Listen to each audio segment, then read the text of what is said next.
you know, it's a weird concept when people first hear it and you think about it, you meditate it, you get it a little bit more. But, you know, when we went from movies to radio, and then when we went from radio to TV, and then you went from TV to the internet, people are just thinking, oh, it's a new tech, it'll be like the old tech, but on demand.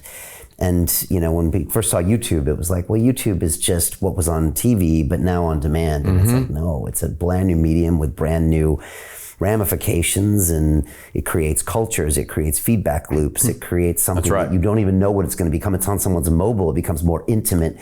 And Web3 is going to do that to another order of magnitude in ways we don't even understand yet, in a way that the medium really is the message somehow of peer-to-peer connection, no middleman, no more digital colonialism, maybe no interference from governments and other entities. Absolutely right.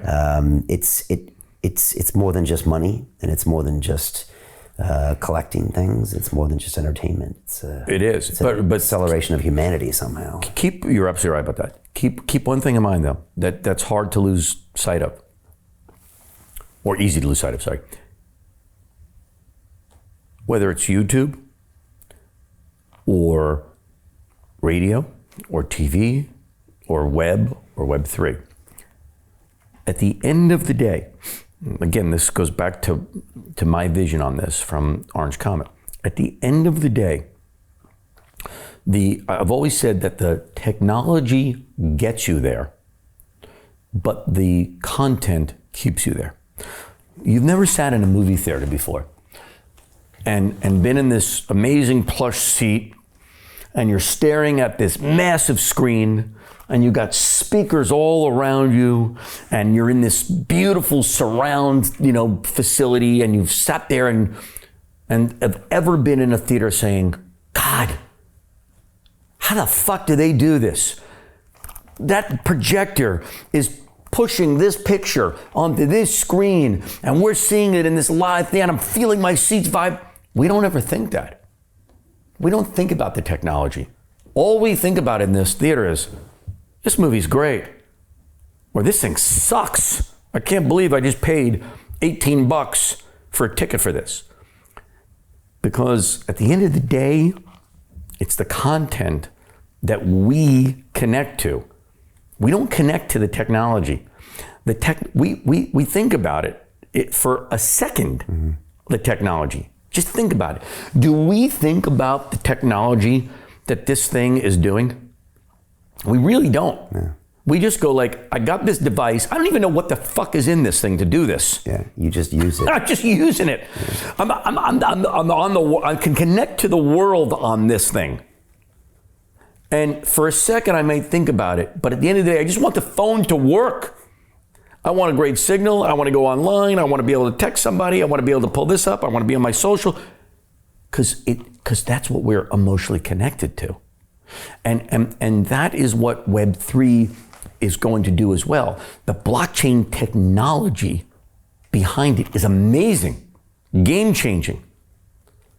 What I want it to become, and what it will become, I believe, is an afterthought. It's there, it works behind the scenes, it's going, it's authenticating, it's delivering me, the authenticity of what my digital asset is, or what my driver's license is going to be, or my birth certificate, or my mortgage statement, or my title insurance, which is no doubt going on a blockchain. We won't even think about that. We'll just know that this is what's delivering it. And that's why I looked at Web3 as a content play, because again, at the end of the day, I know that the way you become successful in the creative space, for sure, is to emotionally connect a person to what they're seeing, watching, or hearing. It's not, people don't get emotionally connected to technology. The engineers do, the technicians do, the geeks do, but at the end of the day, the everyday person sits there and says, this is awesome, man. Like, you just gave me goosebumps. Yeah, they want that feeling, they want that utility, they want that experience. Right. Yeah, I think I was talking to Robbie from Immutable X, which is one of the great platforms for NFTs, and he said, if you look at our website, we don't use the word NFT anywhere on our website. He said, because That's not what you should be thinking. You should just be thinking, wow, I got my stuff over here and I can move it over here and it's working and I'm having a great time. That should be it. I don't need to know what the tech is, just like I don't need to know the hypertext transfer protocol service on my web. That's it. It just works. That's it, right? That's when you're doing it right. That's exactly right. Yeah. I think, the creative drives technology. It really does. It's not, it's not the opposite. Most people would think that it is the opposite. That, hey, we're creating all this amazing technology. Okay. Yeah. What are you doing with it? Yeah, we wouldn't be paying attention to it. Right. Unless there was something on there. Exactly. Like, what is that doing for me in my everyday life? If you think about what Netflix, let's just take what a streamer set out to do. The technology behind that, and the bandwidth that was necessary, and all the kinds of changes that had to take place so you could watch a movie and stream it, where it's not like stopping and starting or sitting down in the lowest kind of graded, so it doesn't look like it's all pixelated. Yeah. Thank you. We don't think about that. We watch the movie when we want to watch the movie, or the TV show when we want to watch a TV show. But the technology behind it is pretty spectacular. But as in our everyday lives, that's not what we get fired up about. We get fired up about, like, I'm paying $9.99 a month. I want all the shit I can watch at any given time, whenever I want to watch it, and wherever I want to watch it.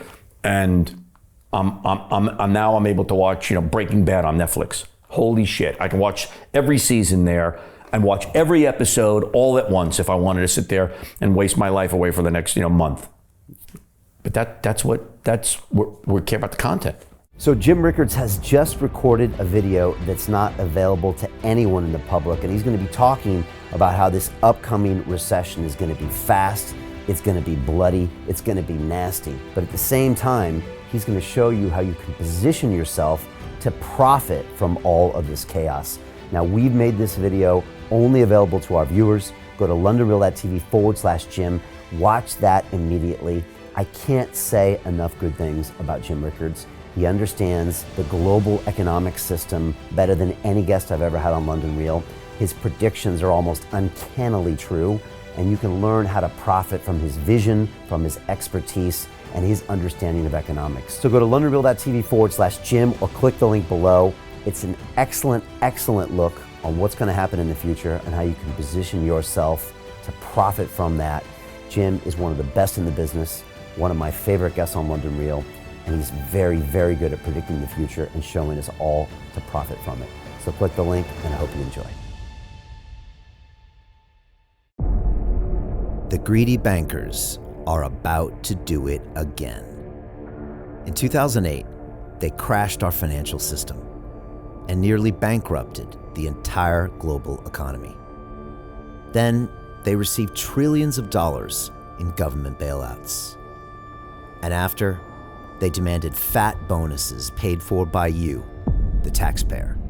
It turns out the banks haven't just been screwing the American taxpayers, they're also screwing over their investors. Turns out the banking industry is the worst place you could put your money, despite enormous taxpayer bailouts.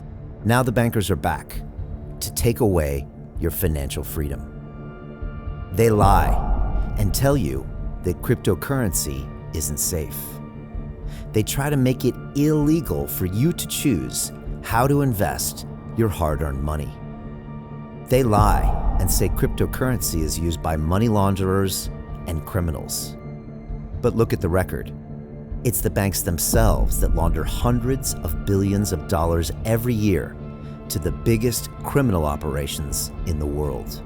Leaked documents have revealed how some UK banks have helped criminals, money launderers and Russians under sanctions. American authorities discovered that the Sinaloa cartel moved $881 million through HSBC accounts as bank officials turned a blind eye to the illegality.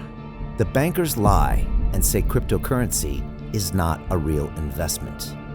Meanwhile, the smartest CEOs in the world are buying billions and billions of it. The truth is that banks lie about cryptocurrency because it makes them scared. The banks take $9 trillion per year of your hard-earned money, and they are worried that they will finally be exposed.